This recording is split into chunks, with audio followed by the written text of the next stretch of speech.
हिमाचल प्रदेश, इस पहाड़ी राज्य पर भी सभी की निगाहें टिकी हुई हैं। एक तरफ भारतीय जनता पार्टी के अपने दावे हैं, वहीं कांग्रेस पार्टी को पूरी उम्मीद है कि हाथ वहां पर मजबूत होगा। वहां के आंकड़े आपके सामने रखेंगे। अर्पिता, सीधे रुक कर लेते हैं। दिलचस्प तरीके से आज तक ने कर रखी है पूरी तैयारी। अर्पिता, क्या दिखाएंगे आप?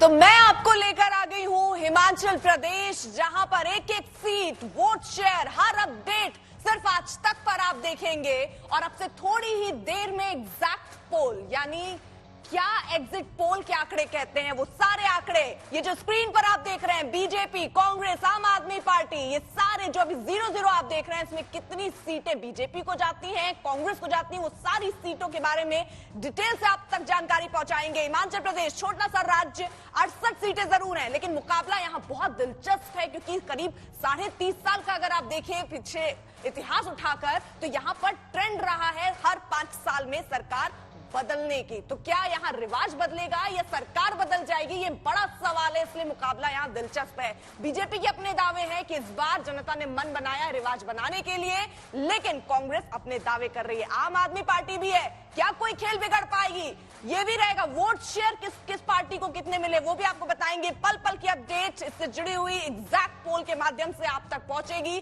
तो इस पर नजर बनी हुई है और आप नजर बनाए रखिए आज तक पर। अर्पिता, एक वक्त के लिए तो हम लोग पहुंच गए आपके साथ हिमाचल, और जो खास अंदाज में आपने कपड़े भी हिमाचली पहने हुए हैं, ये टोपी, ये कपड़े बहुत कुछ कहते हैं उस संस्कृति के बारे में, उन संस्कारों के बारे में जो हिमाचली लोगों में बड़े ही, आप देखिए कि हमेशा से चुनाव में उन्होंने इंश्योर किया है परफॉर्म कीजिए नहीं तो बाहर, इसीलिए पलटते रहे। बीजेपी चाह रही है कि इस बार प्रधानमंत्री नरेंद्र मोदी के चेहरे पर वो इस पूरी रवायत को, रीति को बदल दे, लेकिन ऐसा होगा या नहीं होगा, मुख्यमंत्री के खिलाफ गुस्सा है या फिर लोग उनसे हैं संतुष्ट, ये सब पता चलेगा। लेकिन एक बार फिर से एमसीडी का रुख करते हुए तीनों खास मेहमान हमारे साथ बने हुए हैं। संजीव झा जी, कूड़े का अंबार आप कहते हैं, तो फिर बीजेपी याद दिला देती है आपको यमुना की सफाई। देखिए, परफॉर्मेंस पर अगर सिर्फ चर्चा हो तब तो सभी कटघरे में खड़े रहेंगे, क्योंकि आपने भी कहा था यमुना की सफाई होगी। अब आप कह रहे हैं कि 2025 के बाद जब हम अगर फिर से आते हैं तब हम उसमें शपथ लेंगे या यमुना के पास करेंगे। सब गोल पोस्ट बदलते रहते हैं इधर उधर। देखिए अंजना जी, ये एमसीडी का चुनाव था और एमसीडी का चुनाव पूरे के साफ सफाई का चुनाव होता है। एमसीडी का चुनाव, जो एमसीडी में भ्रष्टाचार है उसका चुनाव होता है। 2020 में हमें जनता ने मैंडेट दिया है ना, हमें जनता को वादा किया है कि 5 साल में यमुना साफ करके देंगे। 25 में अगर हमने साफ करके दिया, जनता हमें वोट करेगी, नहीं करके दिया हमें वोट नहीं करेगी।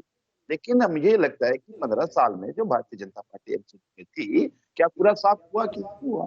क्या वो कूड़े के पहाड़ हट गए, क्या भ्रष्टाचार खत्म हो गया? यही सवाल जनता भी पूछ रही है। एक बात बताइए, अगर कांग्रेस, इतनी भारतीय जनता पार्टी आश्वस्त थी तो इनको 6 महीने चुनाव टालने नहीं पड़ते। इनको पता था कि सब सीट पर जमानत जब्त होने वाली है, फिर बड़ी तिकड़म रची गई।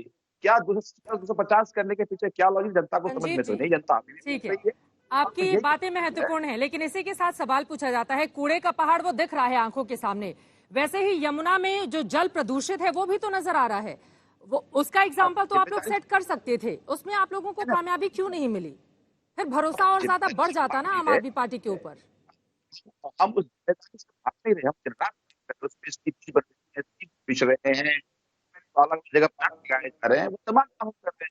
अरविंद जी ने कहा है ना 2025 पहले सब देंगे। मुझे लगता है जो चुनाव की नैरेटिव्स क्या है, उस चुनाव का उस जिम्मेदारी क्या है, अगर उस पर बात करेंगे तो सार्थक बात जनता को पता चलती है। अच्छा लगता मुझे कि भारतीय जनता पार्टी ये बता देती, हमने 2017 में जो वादे किए थे कि 2 साल में कोयले के पहाड़ हट जाएंगे, वो क्यों नहीं हटे या हटे नहीं, क्यों, इसका कारण क्या था? अच्छा लगता अगर ये बता देते कि हम हमारे पार्षद लैंड टैक्स क्यों लेते थे और जब भ्रष्टाचार क्यों था, हम पूरी दिल्ली को साफ सफाई क्यों नहीं कर पाए। उन तमाम मुद्दों पे चुनाव लड़ा जाए जो एमसीडी का मुद्दा है, तो जनता को समझ में आता है। लेकिन बीजेपी हमेशा अलग नैरेटिव्स की बात करती है, क्योंकि वो उन्होंने काम नहीं किया। देखिए, दिल्ली विधानसभा चुनाव हम लड़ रहे थे, अरविंद जी ने कहा था कि हमने काम किया हो तो वोट करना, हमने बिजली मुक्त किया हो तो वोट करना, पानी मुक्त किया हो तो वोट करना, स्कूल अच्छा किया हो तो वोट करना, फल अच्छा किया हो तो वोट करना। हमने काम पे बात किया था, लेकिन भारतीय जनता पार्टी केवल वीडियो दिखाते रही, स्टिक दिखाते रही, अपने काम का नहीं दिखाया। कूड़े का स्टिंग नहीं दिखाया, कूड़े के पार का वीडियो नहीं दिखाया। मुझे लगता है कि दिल्ली की जनता बहुत समझदार है और दिल्ली की ठीक जनता है, इस जल्दी बात से का कमेंट पूरा उनसे, सामना आप लोगों को भी करेगा। अगर कोई सवाल पूछना हो तो प्रभु जी, विनोद जी अपना इशारा कीजिएगा। ठीक है, मैं लौट रही हूँ, एक सेकंड जल्दी से। नलिन कोहली बहुत देर से हाथ उठाए हुए हैं। नलिन जी जवाब दीजिए। वीडियो वॉर आपने छेड़ दिया सर, रोज कभी मसाज का वीडियो, कभी दरबार का वीडियो, लेकिन वो कह रहे हैं कि अरे कूड़ा खत्म कर देते तो वो सबसे बड़ी मुहर होती ना आपके लिए।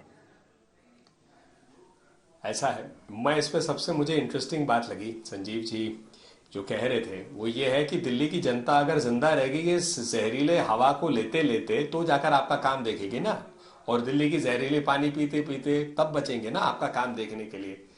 आम आदमी पार्टी का ये एक स्टैंडर्ड है, वो क्या करते हैं, वादा करते हैं और फिर जब वादा निभाने का टाइम आते हैं तो गोल पोस्ट बदल देते हैं। पराली की बात उन्होंने पंजाब में चुनाव लड़ते समय कहा कि भाई हवा के लिए पराली उनकी मदद करेंगे हम। अब क्या कर रहे हैं, पीट रहे हैं किसानों को। इस बार 25% बढ़ गई पराली की जलना पंजाब में, हरियाणा में 25% घट गई। तो वहां कैसे घटी और वहां क्यों बढ़ी? और दिल्ली में आप खुद देख लीजिए जो हालात कल ही फिर सीवियर हो गई है। तो इन चीजों को हम तुरंत ठीक कर नहीं, एक साथ नहीं, आम आदमी पार्टी के गोल पोस्ट बदलते रहते। अरे देखिए सर, अब तो वोटिंग हो गई है। अब मुझे ये बताइए कि आपको क्या लगता है कौन सी आपकी स्ट्रैटेजी काम आई होगी? अब उस पे आते हैं फोकस पे। प्रभु जी का एक छोटा सा कमेंट है जल्दी से। कमेंट सिर्फ ये है कि पहले आप ये फैसला कर लें कि कॉर्पोरेशन का इलेक्शन हो रहा है, मैंडेट कॉर्पोरेशन में काम किया उसके ऊपर है या आपने नहीं किया स्टेट असेंबली में उसके ऊपर है। हाँ। कल हम इसके ऊपर डिसाइड करना चाहिए कि एमसीडी का चुनाव हो रहा है, एमसीडी को जो काम करना चाहिए था वो किया कि नहीं किया।